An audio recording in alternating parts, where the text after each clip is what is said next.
आपके साथ आकांक्षा यादव और आप देख रहे हैं सी न्यूज भारत। वक्त हो चुका है न्यूज बुलेटिन का, तो चलिए निगाह डालते हैं इस वक्त की खास खबरों पर। जिला अम्बेडकर नगर थाना राजे सुल्तानपुर में हुई हत्या के विरोध में ब्राह्मण महासभा के प्रदेश अध्यक्ष हरिओम तिवारी और गुड्डू द्वारा एडीएम पंकज वर्मा को आज ज्ञापन देकर विरोध प्रदर्शन किया गया। अम्बेडकर नगर से सी न्यूज संवाददाता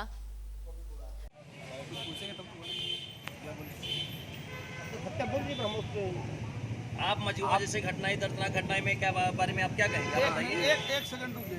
धरना का सार क्या, धरना क्यों दिए वो बता दीजिए। आज हम लोग यहाँ पे ब्राह्मण महासभा और अखिल भारतीय ब्राह्मण महासभा हिंदू गौरव सभी संगठन मिलकर यहाँ पे धरना दे रहे हैं। राज सुल्तानपुर मजमुआ गांव में चार दिन पूर्व जो हत्या हुई थी, पुलिस प्रशासन अभी तक उस पर कोई कार्रवाई नहीं कर पाई है, किसी को गिरफ्तार नहीं कर पाई है। और ब्राह्मण समाज की लगातार 2017 से हो रही हत्याओं पर हम लोग जो है बहुत ही शोक प्रकट करके यहाँ पे डीएम साहब के कार्यालय के ठीक सामने धरना दे रहे हैं। अभी हम लोग डीएम साहब को ज्ञापन देंगे कि परिवार को 50-50 लाख रुपए और एक सरकारी नौकरी और परिवार को सुरक्षा गार्ड अस्थायी रूप से मुहैया कराई जाए। इसी उपलक्ष्य में हम लोग यहाँ पे धरना दिए। अजय कुमार उपाध्याय के साथ सोनू विश्वकर्मा की रिपोर्ट। अमेठी में सराहनीय कार्य। थाना कमरौली पुलिस ने नशा मुक्त अमेठी अभियान के अंतर्गत 75 ग्राम अवैध स्मैक व एक तमंचा व 4 जिंदा कारतूस और 12 बोर के साथ 2 शातिर अपराधियों को गिरफ्तार किया है। अमेठी से सीनू संवाददाता महेंद्र प्रताप सिंह की रिपोर्ट। भदोई में भवन मानचित्र में भदोई औद्योगिक विकास प्राधिकरण बीडा द्वारा मनमानी वसूली पर पूर्व विधायक जाहिद बेग ने नाराजगी व्यक्त की। उन्होंने राज्यपाल से शिकायत की है। शुक्रवार को पूर्व विधायक ने एक सूत्री मांग पत्र एसडीएम को सौंपा है। 1 अप्रैल 2018 से इन्होंने 1 मीटर पर 400 रुपया,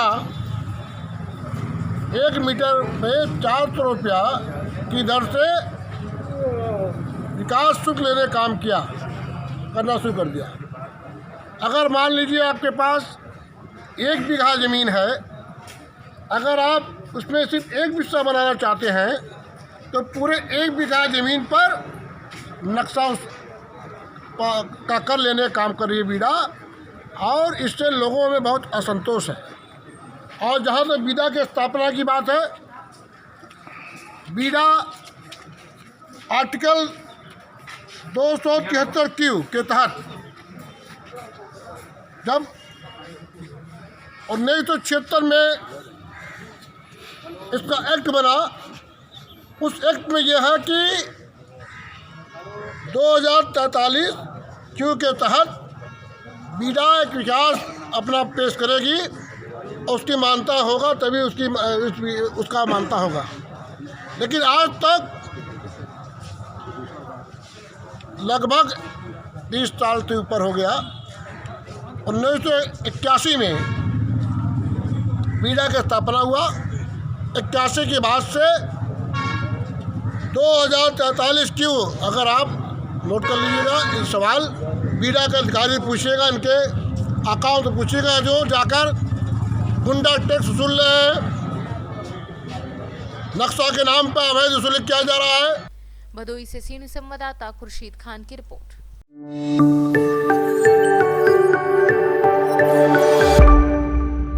नमस्कार, मैं हूं आपके साथ आकांक्षा यादव और आप देख रहे हैं सी न्यूज भारत। वक्त हो चुका है न्यूज बुलेटिन का, तो चलिए निगाह डालते हैं इस वक्त की खास खबरों पर।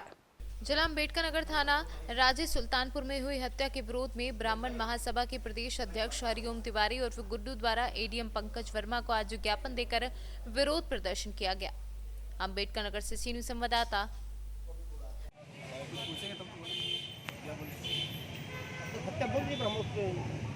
आप मजूआ जैसे घटनाएं दर्दनाक घटनाएं में क्या बारे में आप क्या कहेंगे? आप बताइए। एक सेकंड रुकिए। धरना का सार क्या, धरना क्यों दिए वो बता दीजिए। आज हम लोग यहाँ पे ब्राह्मण महासभा और अखिल भारतीय ब्राह्मण महासभा हिंदू गौरव सभी संगठन मिलकर यहाँ पे धरना दे रहे हैं। राज सुल्तानपुर मजमुआ गांव में चार दिन पूर्व जो हत्या हुई थी, पुलिस प्रशासन अभी तक उस पर कोई कार्रवाई नहीं कर पाई है, किसी को गिरफ्तार नहीं कर पाई है। और ब्राह्मण समाज की लगातार 2017 से हो रही हत्याओं पर हम लोग जो है बहुत ही शोक प्रकट करके यहाँ पे डीएम साहब के कार्यालय के ठीक सामने धरना दे रहे हैं। अभी हम लोग डीएम साहब को ज्ञापन देंगे कि परिवार को 50-50 लाख रुपए और एक सरकारी नौकरी और परिवार को सुरक्षा गार्ड अस्थायी रूप से मुहैया कराई जाए। इसी उपलक्ष्य में हम लोग यहाँ पे धरना दिए। अजय कुमार उपाध्याय के साथ सोनू विश्वकर्मा की रिपोर्ट। अमेठी में सराहनीय कार्य। थाना कमरौली पुलिस ने नशा मुक्त अमेठी अभियान के अंतर्गत 75 ग्राम अवैध स्मैक व 1 तमंचा व 4 जिंदा कारतूस और 12 बोर के साथ 2 शातिर अपराधियों को गिरफ्तार किया है। अमेठी से सीनू संवाददाता महेंद्र प्रताप सिंह की रिपोर्ट। भदोई में भवन मानचित्र में भदोई औद्योगिक विकास प्राधिकरण बीड़ा द्वारा मनमानी वसूली पर पूर्व विधायक जाहिद बेग ने नाराजगी व्यक्त की। उन्होंने राज्यपाल से शिकायत की है। शुक्रवार को पूर्व विधायक ने एक सूत्री मांग पत्र एसडीएम को सौंपा है। 1 अप्रैल 2018 से इन्होंने 1 मीटर पर 400 रुपया, 1 मीटर में 400 रुपया की दर से विकास शुल्क लेने काम करना शुरू कर दिया।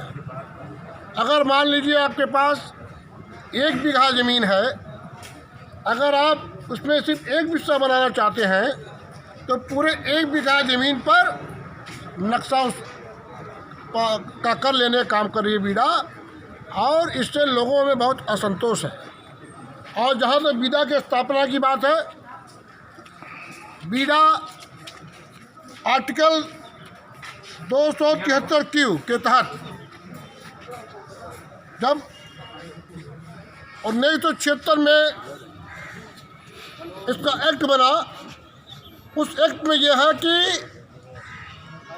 2043 क्यू के तहत बीड़ा एक विकास अपना पेश करेगी, उसकी मान्यता होगा तभी उसका मान्यता होगा।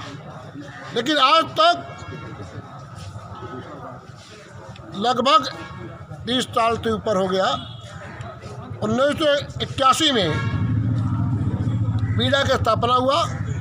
81 के बाद से 2043 क्यों, अगर आप नोट कर लीजिएगा ये सवाल, बीड़ा का अधिकारी पूछिएगा, इनके अकाउंट पूछिएगा, जो जाकर गुंडा टैक्स वसूल रहे हैं, नक्शा के नाम पर अवैध वसूली किया जा रहा है। और जब तक 243 क्यू की मान्यता इनको नहीं मिल जाती, तब तक ये अवैध रूप से काम कर रहे हैं। बीड़ा कोई अधिकारी नहीं है। और आज तक इन्होंने 243 क्यू का मान्यता इनको नहीं मिला है। हमारा कहना ये है कि सबसे पहले तो जो उनको नक्शा 1 अप्रैल 2018 से बढ़ा दिया गया है, उसको वापस किया जाए और पहले बीड़ा अपनी मान्यता ले, तब जा काम करें। अगर इनके लोग बगैर संविधान के तहत क्षेत्रों में अगर जाते हैं, अवैध वसूली करते हैं, तो जनता कभी भी इसके खिलाफ आंदोलन करने की बात होगी। समाज जरूरत पड़ी तो इनका घेराव किया जाएगा। राज्यपाल से जा रहे मिलने के लिए पत्र देंगे, वहाँ में राज्यपाल महोदय जी को, मुख्यमंत्री प्रमुख सचिव को, नेता विरोधी दल विधान परिषद, नेता विरोधी दल विधानसभा। भदोई से सीनियर संवाददाता खुर्शीद खान की रिपोर्ट। बिहार विधान पार्षद कुमुद वर्मा के गया आगमन पर स्वागत करती महिला जदयू की ओर से पूनम कुशवाहा, महिला जिलाध्यक्ष जदयू गया साथ में मौजूद गया जिले के सांसद विजय कुमार माझी एवं गया जिला जदयू के कार्यकर्तागण 24 जनवरी को मनाए जाने वाले कर्पूरी जयंती की तैयारियों को लेकर चर्चा की गई। साथ ही विभिन्न मुद्दों पर बात करते हुए विधान पार्षद कुमुद वर्मा और जिले के सांसद विजय माझी ने कोरोना महामारी से बचाव के लिए आ रहे कोरोना वैक्सीन को किस तरह से बिहार के अंतिम व्यक्ति तक पहुंचाया जाए, इस पर चर्चा की। कि जयंती हर जिला में बने, पहले पटना में बनता था, राजधानी में बनता था, इस बार जिला वाले सब व्यवस्था करेंगे, जिला अध्यक्ष व्यवस्था करेंगे और जिला में भव्य रूप से मनाया जाए। उसकी तैयारी कैसे चल रही है, लिया गया है और तैयारी चल रही है और आगे बृहद रूप से तैयारी हो, इसके लिए भी हम लोग बैठ करके निर्णय लेंगे। दूसरी बात है कि हमारे राष्ट्रीय अध्यक्ष माननीय RCP सिंह जी अभी हम लोग से बैठक लगातार कर रहे हैं, हर विंग से, हर लोगों से। बिहार सरकार के द्वारा अभी जो हम लोग कोरोना से पीड़ित थे, उससे निजात पाने के लिए एक कवच रूप में जो हम लोग का वैक्सीन आया है, आज हम उस पर आप लोग के माध्यम से जनता को बताना चाहती हूँ, गया जिला के वासियों को बताना चाहती हूँ कि हमारे सरकार ने वैक्सीन जो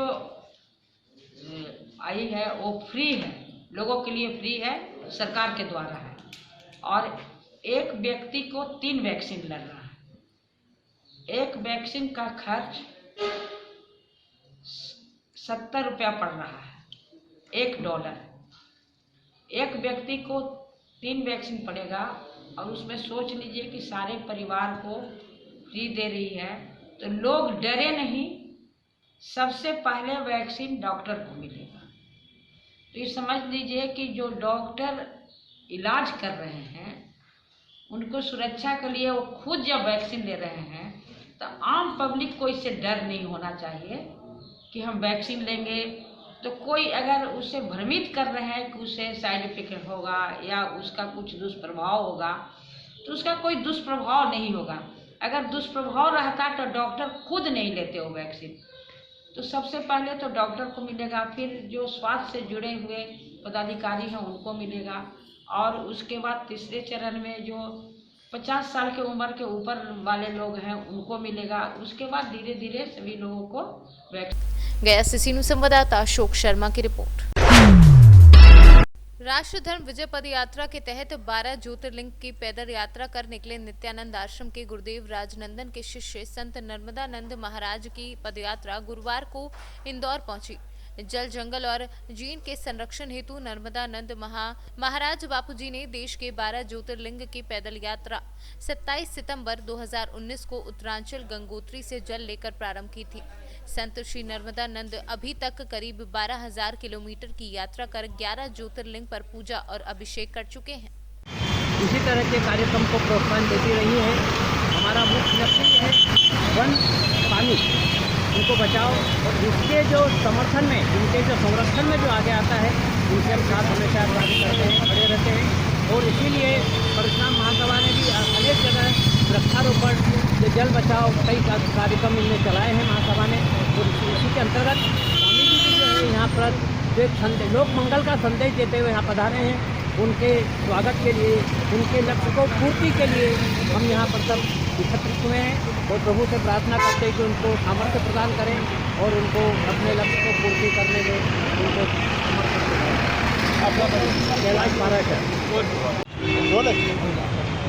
आज श्री परशुराम महासभा इंदौर जिले के समस्त पदाधिकारीगण महंत श्री नर्मदानंद जी महाराज, जिन्होंने एक संकल्प लिया है जल, जीवन और जंगल के संबंध में, जो पदयात्रा आपने जो प्रारंभ करी है उसी कार्यक्रम में आज श्री परशुराम महासभा के समस्त पदाधिकारियों द्वारा इंदौर शहर के उनके आगमन और जिस प्रकार जीवन में पौधों को रोपते हुए और जो शिक्षा इस शहर जंगल में स्वामी जी द्वारा दी जा रही है, उसको श्री परशुराम महासभा भी संकल्पित होकर और आपका इस इंदौर शहर में श्री परशुराम महासभा द्वारा स्वागत रखा है। और स्वामी जी ने जो संदेश यात्रा है, ये राष्ट्र धर्म विजय पद यात्रा है। 29 सितंबर 2019 को प्रारंभ हुई थी। 12 ज्योतिर्लिंग की पैदल यात्रा है और 12 ज्योतिर्लिंग में भ्रमण करते करते आज इंदौर में प्रवेश हुआ है। 27 जनवरी 2021 को इसके समापन समारोह है। भारत में जितने संत समाज हैं और 13 अखाड़े के सभी आचार्य और श्री महंत आएंगे। जल, जंगल और जीव की रक्षा की यात्रा है। जल का संरक्षण और पर्यावरण शुद्धि के लिए वृक्षारोपण और संरक्षण। जय हिंद, वंदे मातरम। इंदौर से सीनू संवाददाता सुरेश बैरागी के साथ रेखा बैरागी की रिपोर्ट। मोतिहारी में आज 8 जनवरी 21 को जिला पदाधिकारी शीर्षत कपिल अशोक ने कोविड-19 वैक्सीनेशन ड्राई रन कार्यक्रम का सदर अस्पताल मोतिहारी में दीप प्रज्वलित कर शुभारंभ किया। इसके अलावा वैक्सीनेशन ड्राई रन का आयोजन जिलाधिकारी की उपस्थिति में शरण नर्सिंग होम मोतिहारी में किया गया। आज जो है भारत सरकार स्वास्थ्य मंत्रालय और बिहार सरकार के द्वारा जो है ड्राई रन कोविड-19 के जो वैक्सीन देने हैं हमको, जो हेल्थ वर्कर्स है उसके लिए किया गया है। कोविन करके जो सॉफ्टवेयर डेवलप किया गया है भारत सरकार स्वास्थ्य विभाग की तरफ से, स्वास्थ्य मंत्रालय की तरफ से, उसमें जो है जो भी हेल्थ वर्कर्स आएंगे उनको जो है उस पर एंट्री करनी है। उससे पहले प्रोटोकॉल जो कोविड के लिए रहता था, hand sanitisation, thermal testing, thermal screening, ये भी होगा। इसके बाद जो है इनको ऑब्जर्वेशन रूम जहाँ पे हम खड़े हैं वहाँ पे ये किया जाए। ये यहाँ पे जो है मोर देन 7000 जो है हेल्थ वर्कर्स के करीब जो है आइडेंटिफाई किए गए हैं, जो यहाँ पे पहली प्रायोरिटी है उनको दी गई है। इसके बाद जो है फ्रंटलाइन वर्कर्स जो कि पुलिस विभाग के पदाधिकारी, म्यूनिसिपैलिटी के पदाधिकारी, प्रशासन के पदाधिकारी या अन्य ऐसे विभाग और ऐसे प्राइवेट सेक्टर के लोग की जो ज़्यादा एक्सपोज हो रहे हैं। मोतिहारी से सी न्यूज़ संवाददाता सतीश मिश्रा की रिपोर्ट। फिलहाल के लिए न्यूज बुलेटिन में बस इतना ही। देश और दुनिया की तमाम बड़ी खबरों के लिए जुड़े रहे सी न्यूज़ भारत के साथ। हर खबर आपके साथ, आपके हाथ।